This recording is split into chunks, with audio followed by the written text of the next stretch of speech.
America और Israel के बीच जैसे ही सीजफायर की स्थिति बनी, हालात ने एक नया मोड़ ले लिया और इस बार दबाव सीधे इजराइल पर बढ़ता हुआ नजर आ रहा है। डोनाल्ड ट्रंप का कहना है कि अब जंग का दौर पीछे छूट चुका है और अमेरिका सीधे ईरान के साथ समझौते की दिशा में आगे बढ़ेगा। कहा तो ये तक जा रहा है कि इस डील का ऐलान खुद ट्रंप कर सकते हैं, लेकिन इस संभावित समझौते से पहले कई पेच सामने आ रहे हैं। सबसे बड़ा मुद्दा है युद्ध के दौरान हुए नुकसान का हर्जाना। ईरान साफ तौर पर कह चुका है कि उसे भारी आर्थिक नुकसान हुआ है और वो इसकी भरपाई चाहता है। इसी के तहत उसने रणनीतिक रास्तों और व्यापारिक मार्गों पर टोल लगाकर वसूली करना शुरू कर दिया है। वहीं अमेरिका चाहता है कि ये टोल खत्म किया जाए और ट्रंप ने इसे डील की अहम शर्त बना दिया है। दूसरी ओर ईरान ने पश्चिम एशिया के उन देशों से मुआवजा मांगा है जो इस युद्ध में शामिल रहे हैं, जिसमें सबसे ज्यादा दबाव इजराइल पर है, क्योंकि ईरान इस जंग की जड़ उसे ही मानता है। अब ट्रंप के सामने बड़ी मुश्किल है। ऐसे में सवाल उठा है कि क्या इजराइल से ईरान को हर्जाना दिलवाया जाए या फिर ईरान की टोल वसूली को मान्यता दी जाए। दिलचस्प बात यह है कि अमेरिका खुद भी इस वसूली में हिस्सेदारी चाहता है, जिसने इस पूरे विवाद को नए मोड़ पर लाकर खड़ा कर दिया है। तो आखिर ईरान ने पश्चिम एशिया के किन देशों से मुआवजा मांगा है और उस मुआवजे की कीमत क्या है, जिससे अमेरिकी राष्ट्रपति डोनाल्ड ट्रंप की मुश्किलें बढ़ गई हैं। इसी को लेकर अपनी इस स्पेशल रिपोर्ट में करेंगे चर्चा। नमस्कार, मैं आकांक्षा और आप देखना शुरू कर चुके हैं 4 PM न्यूज नेटवर्क। दोस्तों, मिडिल ईस्ट में हालात भले ही ऊपर से शांत दिखाई दे रहे हों, लेकिन अंदर ही अंदर एक बड़ा खेल खेला जा रहा है।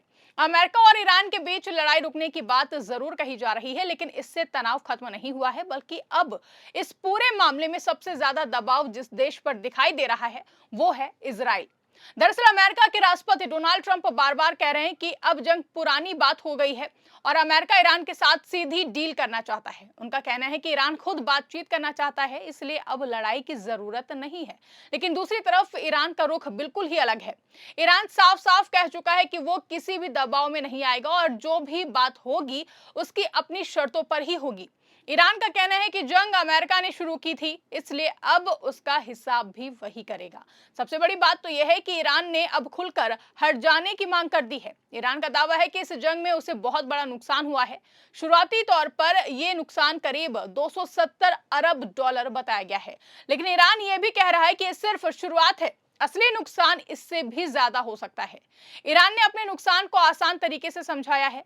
पहला नुकसान इमारतों और ढांचे का, यानी कि पुल, सड़कें, फैक्ट्रियां, बिजली घर, बंदरगाह, सब पर हमले हुए हैं और बहुत सारी चीजें बर्बाद हो गई हैं। दूसरा नुकसान कारखाने बंद हो गए हैं, काम रुक गया है, जिससे सरकार की कमाई कम हो गई है। तीसरा और सबसे बड़ा नुकसान आम लोगों का।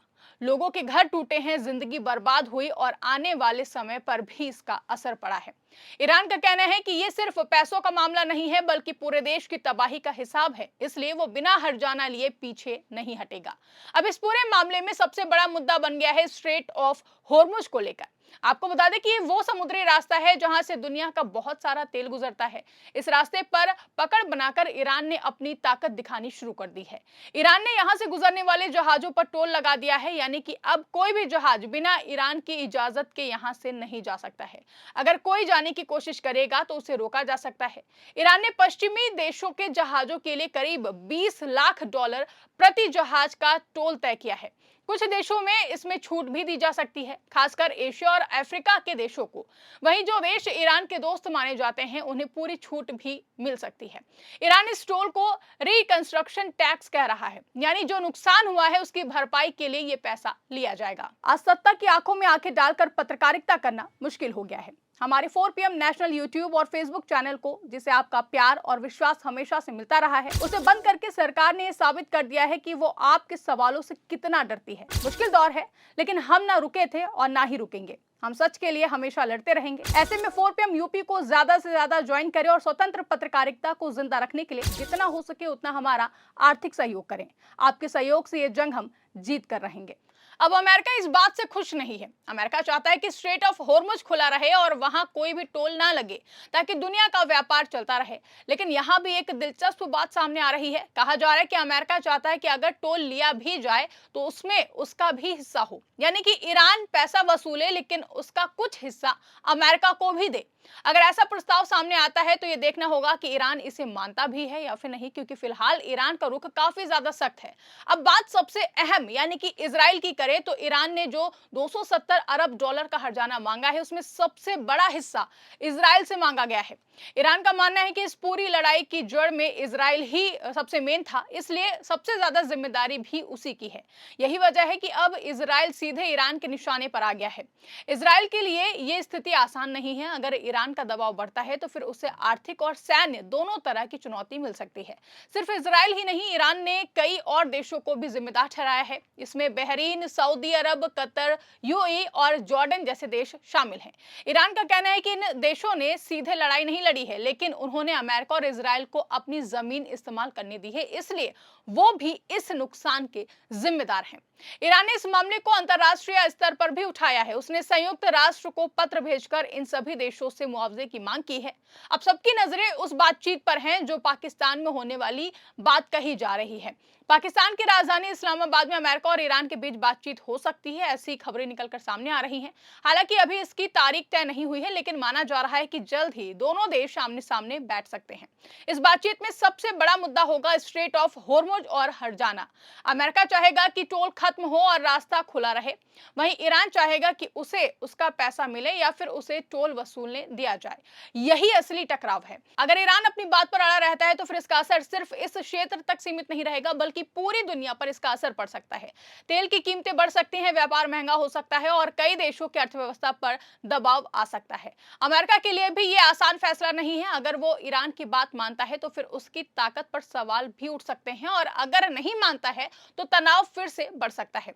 इजराइल की हालत सबसे ज्यादा मुश्किल दिखाई दे रही है। एक तरफ ईरान का सीधा दबाव है, तो वहीं दूसरी तरफ अमेरिका पर उसकी निर्भरता।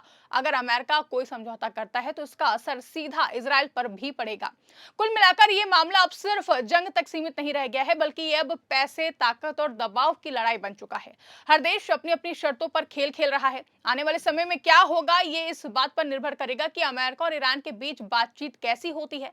लेकिन फिलहाल जो तस्वीर दिखाई दे रही है उसमें साफ है कि हालात अभी भी तनावपूर्ण हैं, और इस पूरे खेल में सबसे ज्यादा मुश्किल में अगर कोई है तो वो है इजराइल। अब आने वाले समय में देखना अहम होगा कि ईरान इजराइल को लेकर के क्या रुख अपनाता है और आगे जाकर के इस हर्जाने पर क्या बात बनती है, क्या रुख इजराइल लेता है, और ईरान की तरफ से इजराइल को जो डिमांड की गई है, मांग की गई मुआवजे की, उस पर ईरान कोई नरमी दिखाता है या फिर नहीं, ये आने वाला वक्त ही तय करेगा। लेकिन फिलहाल इस खबर पर और ईरान की इस मांग पर आपकी क्या राय है, कमेंट करके हमें जरूर बताइएगा। फिलहाल के लिए इस खबर में बस इतना ही। अगर वीडियो पसंद आई हो तो इसको ज्यादा से ज्यादा लाइक और शेयर करना ना भूलें। हमारे चैनल पर नए हैं तो चैनल को सब्सक्राइब जरूर कर लें और देखते रहिए 4PM न्यूज नेटवर्क।